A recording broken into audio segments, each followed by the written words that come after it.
नमस्कार मित्रांनो, your NGO कन्सल्टन्सीमध्ये आपणा सर्वांचं सहर्ष स्वागत. आज आपण पाहणार आहोत 12A/ATJ फायनल रजिस्ट्रेशनसाठी लागणारे अत्यावश्यक कागदपत्र. आपण जर हे पाहिले तर 12A/ATJ रजिस्ट्रेशन करण्यासाठी आपणास लागतात सर्वप्रथम ट्रस्टचे डीड आणि ट्रस्टचे पॅन कार्ड.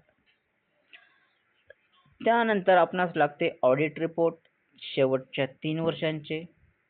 तसेच त्यानंतर मेंबर सदस्यांचे आधार कार्ड आणि pan card, email, mobile number आणि त्यानंतर महत्त्वाचं म्हणजे 12A/ATJ प्रोव्हिजनल रजिस्ट्रेशन कॉपी.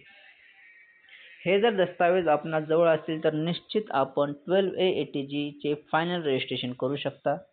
आपणास काही अडचणी अडथळे आले तर माझा कॉन्टॅक्ट नंबर आहे, आपण माझ्याशी संपर्क करू शकता. धन्यवाद.